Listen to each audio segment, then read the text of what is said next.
Um dos temas que marca a atualidade, a Polícia Judiciária deteve 5 jogadores de futebol da Segunda Liga e um membro da claque do Porto, o Super Dragões, por suspeitas de corrupção e associação criminosa. Tiago José Mota, Pedro Mendes e Hugo Francisco jogam no Oriental e foram levados para o interrogatório ao início da manhã. A Judiciária deteve também os futebolistas Tiago Rosa, ex-Penafiel, e Tiago Costa, ex-académico de Viseu. Em causa estão apostas online e eventual viciação de resultados. A Unidade de Combate à Corrupção fez esta quarta-feira 16 buscas domiciliárias. 8 pessoas foram constituídas arguidas. A Judiciária suspeita de uma rede de empresários com origem na Ásia que, através de intermediários, pagariam alegados subornos a jogadores do segundo escalão do futebol português. Uma das pessoas investigadas é, nesta altura, um treinador adjunto de um clube da Primeira Liga. Esta operação de norte a sul do país contou com 70 inspectores da Judiciária e teve a colaboração da Europol e da Federação Portuguesa de Futebol. No ano passado, 15 pessoas foram também detidas pelo mesmo tipo de crimes. O presidente do Sindicato de Jogadores, Joaquim Evangelista, e João Lima Coluni, penalista e especialista em Direito do Desporto, são nossos convidados. Agradeço aos dois a presença. Começo relativamente àquilo que são as molduras penais para estes jogadores e este membro da claque. Serão iguais para todos, em que, perante que lei é que respondem? A lei geral ou a lei desportiva? Muito boa tarde. Antes de mais, muito obrigado pelo vosso convite. Isto é um flagelo que está a assolar o nosso futebol. É o segundo capítulo de um processo que, como disse bem, em 2006 teve uma primeira versão e estamos aqui, do ponto de vista criminal, a trabalhar sobre o regime de responsabilidade penal por comportamentos antidesportivos, que é a Lei 50 de 2007. As molduras sancionatórias não são as mesmas, até porque, do que é possível perceber, o crime em questão é diferente consoante sejam os jogadores e consoante seja um dos líderes da claque dos Super Dragões, que, segundo o que as notícias apresentam, seria um intermediário entre os grupos asiáticos que fazem as apostas ilegais e os jogadores que teriam sido, de alguma forma, aliciados a falsificar e a falsear os resultados desportivos. Portanto, os jogadores terão praticado, ou é-lhes imputada a prática de um crime de corrupção passiva. Já pessoas que não sejam agentes desportivos, praticarão um crime de corrupção ativa. O crime de corrupção passiva atualmente tem uma pena de prisão de 1 a 5 anos, enquanto que o crime de corrupção ativa tem uma pena até 3 anos. Portanto, logo aí a moldura sancionatória é diferente. Ambos, segundo o que se consta, também poderá estar aqui em causa um crime de associação criminosa, no fundo é um grupo, é a essência de um grupo para a prática deste tipo de crimes. O crime de associação criminosa é um crime que é punido até com uma pena de prisão de 1 a 5 anos, sendo que o líder ainda poderá ser punido com uma sanção mais elevada. E estes jogadores, e referindo-nos só aos jogadores, podem ter também desportivamente sanções, digamos assim?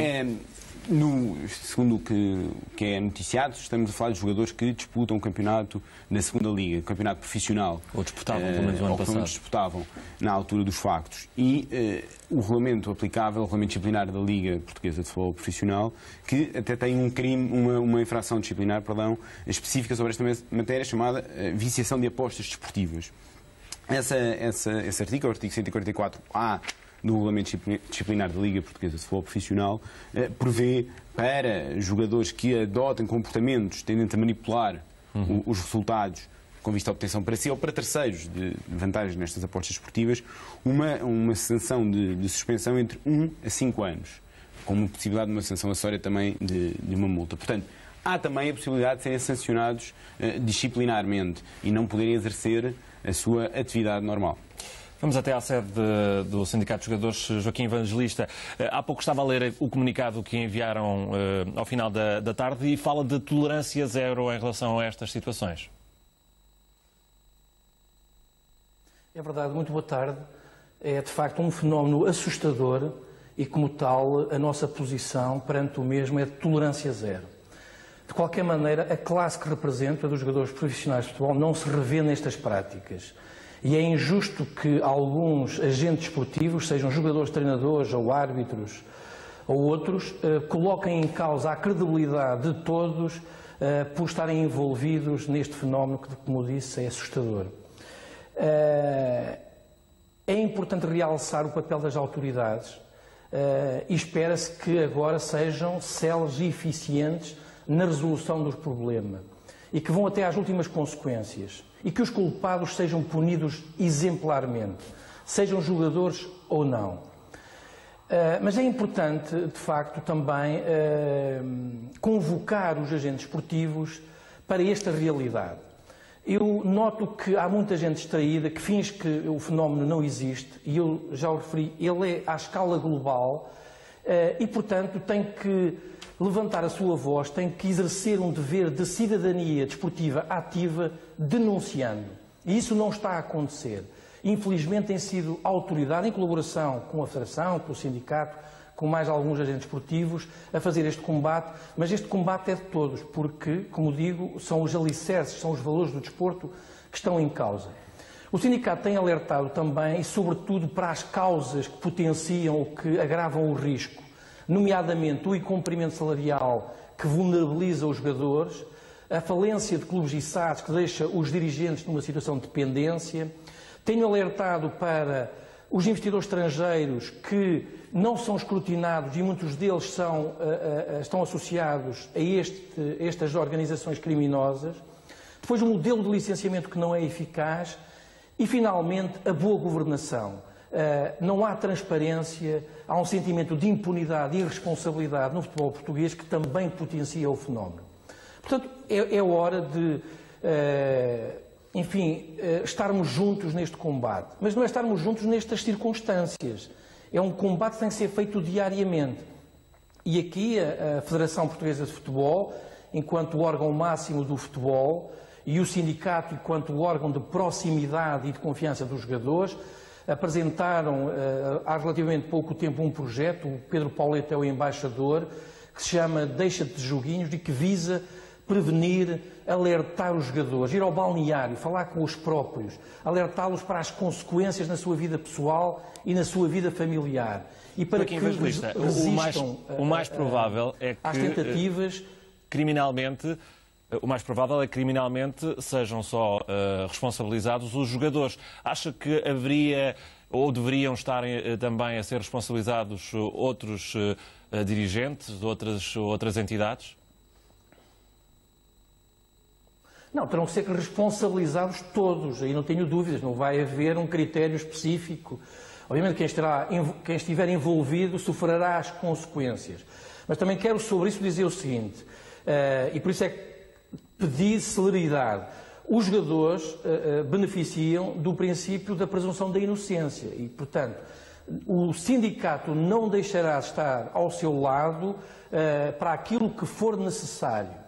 E, portanto, temos também que ter a serenidade para deixar as entidades competentes fazer as diligências e o processo decorrer os seus termos para que, de facto, a justiça funcione. E é indiferente o agente envolvido. Como disse, tolerância zero, seja jogador, seja árbitro, seja treinador.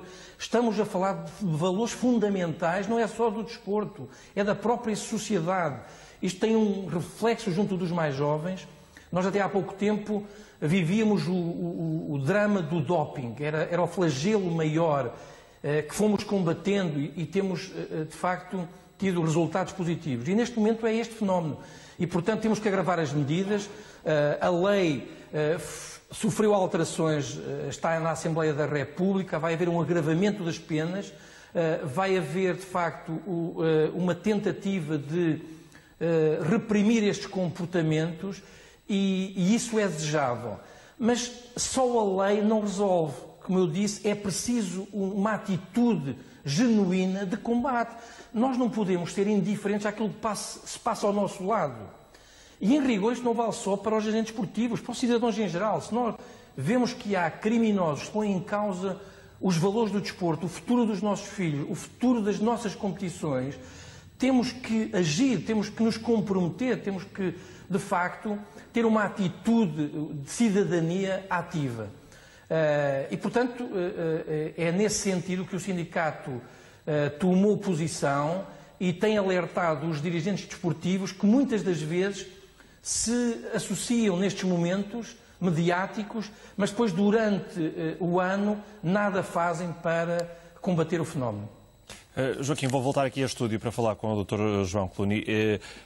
Vai ser fácil encontrar aqui caminhos para responsabilizar também clubes, dirigentes, caso estejam envolvidos ou não? Não, evidentemente, quer dizer, isto aqui tudo depende um bocadinho da prova que terá sido recolhida. Por algum motivo foram estes os detidos e foram feitos, segundo o que sei, foram constituídos arguidos mais 8. À partida não haverá danos colaterais? Não, porque desportivamente, para os a prática do crime e individual. As pessoas coletivas podem ser sancionadas também, mas tinha que se demonstrar de alguma forma a prática da própria infração por parte da pessoa coletiva, o que não é o caso, segundo o que vem noticiado. Estamos aqui a falar, e a explicação do Joaquim Evangelista faz todo o sentido, de alguns jogadores que, e isto é importante dizer, que neste momento devem ser considerados inocentes até prova em contrário, porque nós temos muito o hábito de, uma vez constituído arguido, uma vez culpado, é preciso ter a certeza e esperar pelo desenrolar do processo, mas estamos a falar de jogadores que terão sido de alguma forma aliciados por terceiros fora do âmbito desportivo para, de alguma forma, falsificar um resultado que tivesse consequências ao nível das apostas desportivas de sexta. É um problema que é grave, que é um problema que se tem verificado a aumentar constantemente ao longo... Não é só em Portugal, isto tem-se passado em diversos países e, nomeadamente, há uma grande incidência na Ásia, em importadores asiáticos que acedem neste momento a jogadores que passam dificuldades e que estão em situações muito complicadas. E, como dizia bem o Joaquim Evangelista, o problema não é...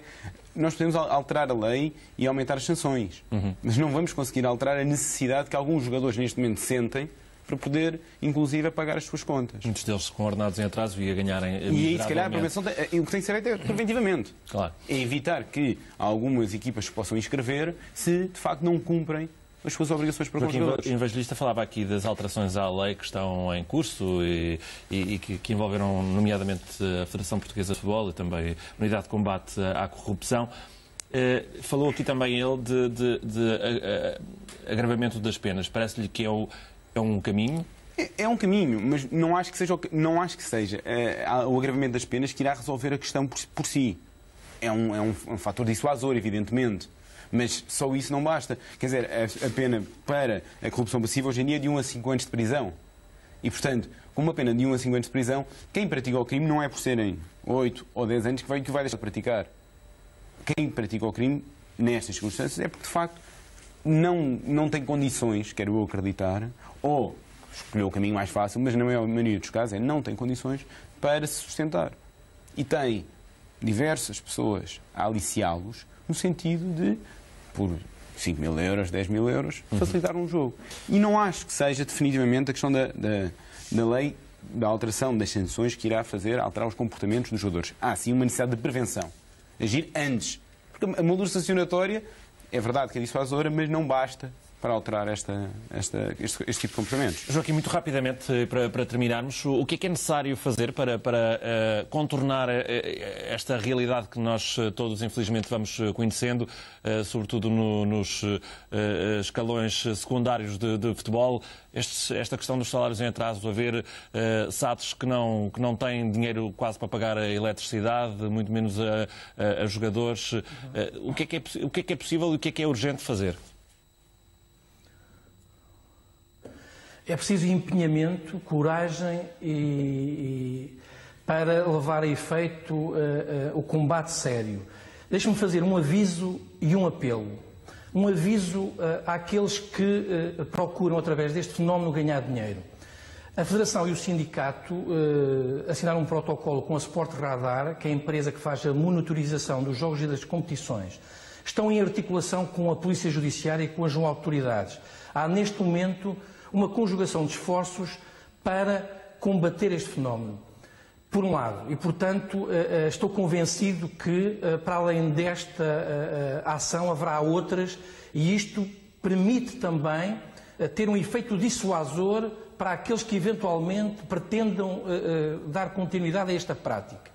E um apelo, sobretudo à classe que represento, aos jogadores, para que reconheçam as abordagens, percebam quando é que estão a ser envolvidos neste tipo de esquemas, que resistam, que façam um esforço por si próprios, pela sua família, pela sua profissão, e que reportem, que denunciem, que liguem para as autoridades e que não pactuem com este fenómeno que, como eu disse, está a pôr em causa valores fundamentais em sociedade. Joaquim Evangelista, Dr. João Colunni, obrigado pela vossa presença neste Jornal das 7.